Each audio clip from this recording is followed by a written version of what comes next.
ये तेरे बिना मानता ही नहीं, कुछ भी तेरे सिवा मांगता ही नहीं।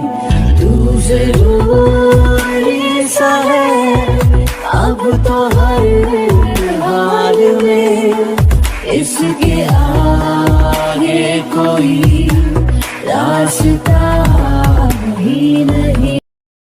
से हम थे ही नहीं, जब मिल ही गए थे तो बिछड़ते ही नहीं। जो होना था हुआ है, अब बाकी क्या बचा है।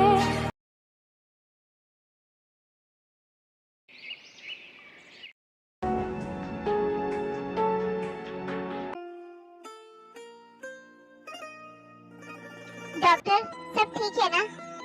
हाँ मिस्टर शुगर, सब ठीक है, डरने की कोई बात नहीं है, बस एक माइनर सा पैनिक अटैक था। She is absolutely fine now, but I think इन्होंने कुछ दिन से कुछ खाया पिया नहीं है ठीक से, इस वजह से इन्हें डिहाइड्रेशन हो गया है। आप इनके खाने पीने का ध्यान रखिए। Okay doctor. और हाँ, मैंने इन्हें मेडिसिन दे दी है, आप टाइम टू टाइम इन्हें मेडिसिन खिलाते रहिए और ध्यान रखिए कि इन्हें किसी भी तरह का कोई स्ट्रेस ना हो। ठीक है डॉक्टर, मैं ध्यान रखूंगा। मिस्टर शुगर, हो सके तो कुछ दिनों के लिए यहाँ से कहीं बाहर लेकर चले जाइए। वेदर चेंज होगा, प्लेस चेंज होगा तो ये जल्दी ठीक हो जाएंगी। Okay doctor, I will try. Okay mister sugar, अब मैं चलता हूँ।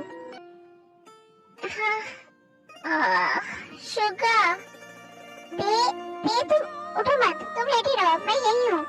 डॉक्टर आए थे? क्या कहा उन्होंने?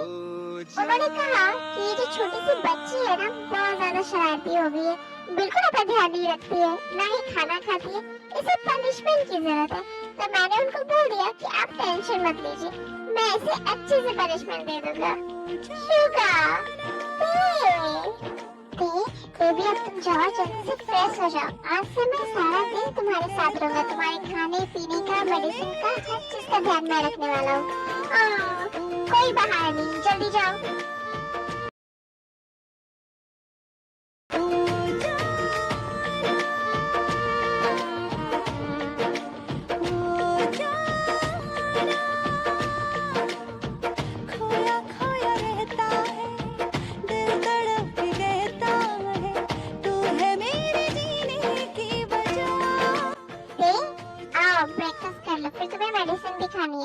तेरी बेचैनी का, तेरी तन्हाई का एहसास है मुझको, सुन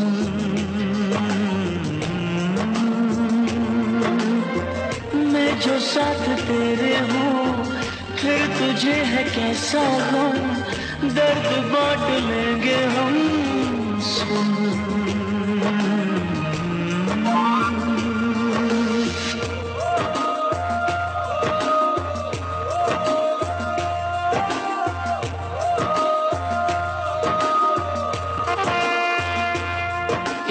पलकों में खुशियों का सपना सजाना है, तेरे दिल का मेरे दिल से रिश्ता पुराना है। इन पलकों में खुशियों का सपना सजाना है, तेरे दिल का मेरे दिल से रिश्ता पुराना है।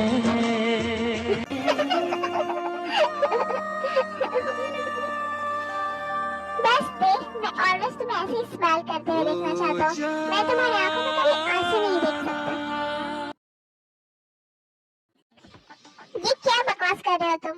तुम्हारा मतलब है कि रोज अभी जिंदा है? तुमने उसे यहाँ सियोल में देखा है? पर ऐसा कैसे हो सकता है? ये इम्पॉसिबल है।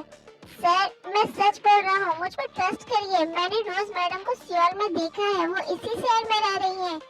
तुम्हारा दिमाग तो नहीं खराब हो गया है? तुम्हें पता है ना 22 साल पहले रोज की मौत हो चुकी है, तो वो औरत अचानक से जिंदा कैसे हो गई? तुम्हें कोई गलतफहमी हुई है।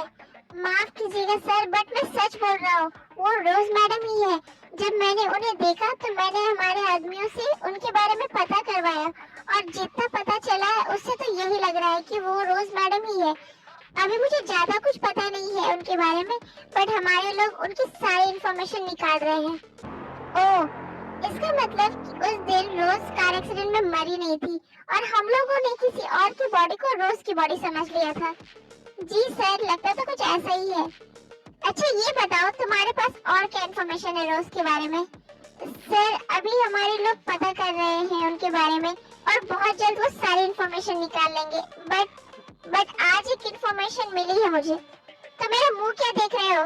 बताओ मुझे क्या इंफॉर्मेशन है। सर मुझे समझ में नहीं आ रहा है कि कैसे बताऊं। अपने मुंह से बताओ। सर 22 साल पहले जब रोज मैडम इस घर से भागी थी तो उस टाइम वो प्रेग्नेंट थी। क्या? ये क्या बोल रहे हो तुम? रोज प्रेग्नेंट थी? Yes sir. लेकिन ये बात तुम्हें कैसे पता? सर जब मैंने उनका इंफॉर्मेशन निकालना स्टार्ट किया था तब मुझे पता चला कि 22 साल पहले जब मैडम भागी थी इस घर से तो वो भूसान में शिफ्ट हो गई थी और मेरे आदमियों ने ये पता लगाया है कि इतने सालों से वो भूसान में ही रह रही थी। और जब मेरे आदमियों ने उनके पड़ोसियों से पूछताछ किया कि जब वो भूसान आई थी तो उनके साथ क्या क्या हुआ, तब उन्होंने बताया कि जब वो वहाँ गई थी तो उस वक्त वो प्रेग्नेंट थी। ओह, इसका मतलब कि रोज इतने टाइम से मुझसे गेम खेल रही है। वो औरत मुझे धोखा दे रही है। इस औरत को मैं छोड़ूंगा नहीं। मेरे साथ गेम खिलाना इसने, अब मैं इसके साथ गेम खेलूंगा। अच्छा तुम जाओ और उसके बारे में सारी इंफॉर्मेशन निकाल कर लाओ। और हाँ, मेरे बच्चे के बारे में भी मुझे सारी इंफॉर्मेशन चाहिए। ओके सर, काम हो जाएगा। ठीक है, अब जाओ तुम यहाँ से। सर, ऑफिसर आरएम आपसे मिलने आए हैं। ठीक है, उसे अंदर भेज दो। ओह, ऑफिसर आरएम, आइए ना। मैं बस आपको ही याद कर रहा था। वो क्या है ना, काफी टाइम से आप यहाँ आए नहीं थे, तो मुझे बस आपकी चिंता हो रही थी कि कहीं आपको कुछ हो तो नहीं गया, क्योंकि आए दिन तो आप यहाँ पर आते रहते हैं ना मुझ पर नए नए इल्जाम लगाने के लिए। तो बताइए आज कौन सा इल्जाम लगाने के लिए आए हो मेरे ऊपर? मिस्टर जॉन, पहली बात तो ये, मैं आपके ऊपर बेमतलब कभी कोई इल्जाम नहीं लगाता हूँ। इनफैक्ट आपकी जो काली करतूतें हैं ना, उसकी वजह से मुझे यहाँ पर आना पड़ता है। और बहुत ही शर्म की बात है कि आप जैसे अपराधी बाहर घूम रहे हैं सरेआम, बिना किसी डर से और बिना किसी रुकावट के। आपकी वजह से कोरिया में ड्रग सप्लाई हो रहा है। आपकी वजह से सैकड़ों बच्चों की मौत हो गई है स्कूल कैंटीन में खाना की अदला बदली करने से। और सिर्फ इतना ही नहीं, आपकी वजह से आए दिन इतने ज्यादा क्राइम हो रहे हैं, रेप, चोरी, मर्डर और पता नहीं क्या क्या। मुझे तो ये समझ नहीं आता है कि आप जैसे घटिया इंसान को वोट कौन देता है और कौन मिनिस्टर बनाता है आपको।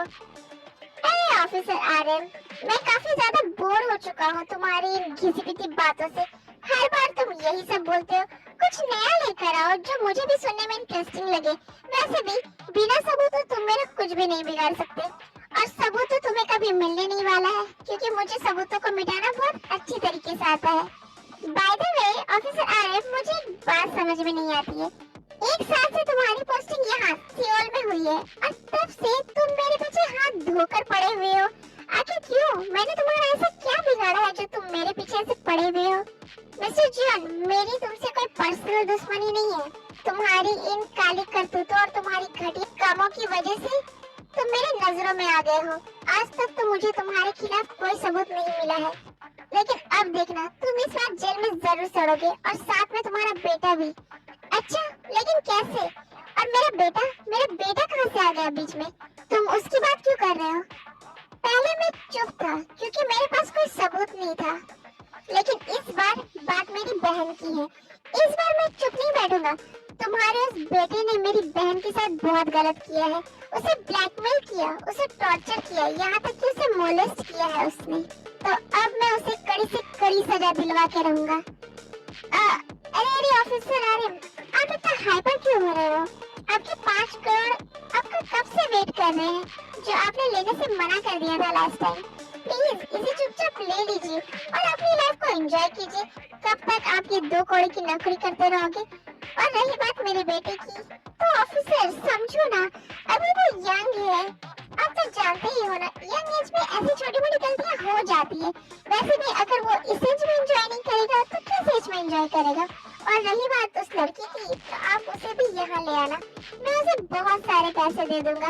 देखना, इतने सारे पैसे देकर वो भूल ही जाएगी कि उसके साथ कुछ हुआ है और वो अपना मुंह बंद रखेगी। तेरी तो तू भी बहुत घटिया इंसान है, बिल्कुल अपने बेटे की तरह। जैसा बाप वैसा बेटा, एक नंबर के घटिया और कमीने हो दोनों के दोनों। खैर, तुमसे तो बात करने का कोई फायदा नहीं है। मैं तो यहाँ बस तुझे ये बताने के लिए आया था कि तेरा बेटा अभी जेल में है और इलेक्शन अभी सर पर है। सिर्फ 20 दिन रह गए हैं। देखना, इस बार तो तुम्हारे हाथों से ये मिनिस्टर की कुर्सी तो गई, और जो तेरे बेटे ने मेरी बहन के साथ किया है ना, उसकी सजा तो मैं उसे दिलवा कर ही रहूंगा। और तुम्हें भी मैं ऐसे ही जाने नहीं दूंगा। देखना, कल सुबह की न्यूज़ कैसे तेरी इज्जत की धज्जियां उड़ाती है। कल सुबह न्यूज़ चैनल पर सबसे पहले यही न्यूज़ आएगा कि तू और तेरा बेटा कितने घटिया हो। हाँ, कौन सी न्यूज़ चैनल पर आएगी? सारे चैनल्स मेरे टुकड़े पर पलते हैं होंगे, बट एक चैनल ऐसा है जिसे ना तुम कभी खरीद पाए हो और ना ही कभी खरीद पाओगे। ट्रूथ एक्सप्रेस नाम तो सुना ही होगा ना। चलो, अब मैं चलता हूँ, बट इंतजार करना मेरा, मैं बहुत जल्द आऊंगा तुम्हें जेल में डालने के लिए।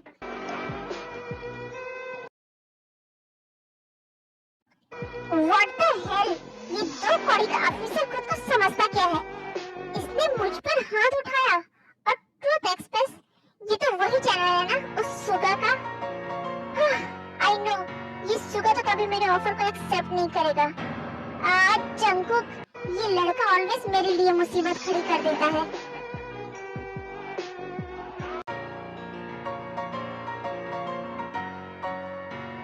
इसे बस उस ऑफिसर की बहन ही मिली थी एंजॉय करने के लिए।